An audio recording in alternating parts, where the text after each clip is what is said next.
Set aside அப்படிங்கிறது ஏற்கனவே கொடுக்கப்பட்ட எக்ஸ்பார்ட்டி ஆர்டரை ரத்து செய்யறது. அதாவது ரொம்ப சிம்பிளா சொல்லணும்னா, ஒருத்தர் ஒரு மனு தாக்கல் பண்ணியிருக்காரு, அந்த மனுவின் அடிப்படையில எதிர்த்தரப்புக்கு நோட்டீஸ் அனுப்பியிருக்காரு. அந்த நோட்டீஸ் வாங்கின நபர் கோர்ட்டுக்கு வரல அப்படின்னாக்கா அவரை எக்ஸ்பார்ட்டி பண்ணிடுவாங்க. ஆனா தகுந்த காரணங்களுக்காக தான் அவர் வர முடியல அப்படின்னு ஃபீல் பண்ணார்னா ஆர்டர் 9 ரூல் 7 சிபிசில ஒரு செட் அசைட் அப்ளிகேஷனை ஃபைல் பண்ணணும்.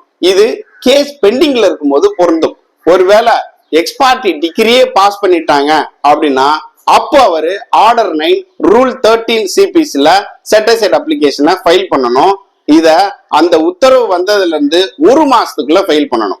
ஸ்ரீனு ஒரு சகோதரி எக்ஸ்பார்ட்டிக்கும் கேவியட்டுக்கும் என்ன டிஃபரன்ஸ் அப்படின்னு சொல்லி கேட்டிருந்தாங்க. எக்ஸ்பார்ட்டி அப்படிங்கிறது நோட்டீஸ் வாங்கின நபர் வராத காரணத்துக்காக அவரை எக்ஸ்பார்ட்டி பண்ணிட்டு ஒருதலை பட்சமா ஒருத்தரை மட்டும் கேட்கறது.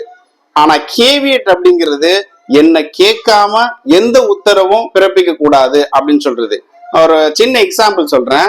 உங்களுக்கும் பக்கத்து வீட்டுக்காரருக்கும் ஒரு சிவில் சம்பந்தமான பிரச்சனை இருக்கு. அப்ப அந்த பக்கத்து வீட்டுக்காரர் என்ன பண்றாரு அப்படின்னா, உங்களுக்கு எதிராக ஏதாவது ஒரு இடைக்கால உத்தரவை வாங்க முடியும் அப்படின்னு நீங்க ஃபீல் பண்ணீங்கன்னா உடனே நீங்க இந்த செக்ஷன் 148A சிபிசில ஒரு கேவியட் மனுவை தாக்கல் பண்ணணும். அதாவது இது முன்னெச்சரிக்கை மனு அப்படின்னு சொல்லுவாங்க. இந்த முன்னெச்சரிக்கை மனுவை அவருக்கு நீங்க தபால் அனுப்பிட்டு அந்த தபாலோட ரிசிப்டை அந்த பெட்டிஷன்ல ஒட்டிட்டு நீங்க ஃபைல் பண்ணிட்டீங்கன்னாக்கா உங்களுடைய தரப்பை கேட்காம எந்த உத்தரவும் பாஸ் பண்ண மாட்டாங்க. ஆனா இதோட வேலிடிட்டி 90 நாள் தான். ஒருவேளை அவர் 91வது நாள் ஃபைல் பண்றாரு அப்படின்னாக்கா திரும்பியும் நீங்க ஃப்ரெஷ்ஷா தான் ஃபைல் பண்ணணும்.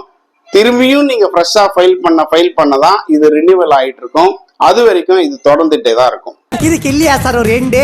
இதுக்கு இல்லையா சார் ஒரு எண்டு? ஆமாங்க, இதுக்கு எண்டு கிடையாது. உங்க சிவில் ரைட்டை நீங்க ப்ரொடெக்ட் பண்ணணும்னு நீங்க நினைச்சீங்கன்னா 91வது நாளுக்கு நீங்க திரும்பி போட்டுக்கிட்டே தான் இருக்கணும். சரி, நம்ம அந்த செட் அசைடுக்கு வருவோம்.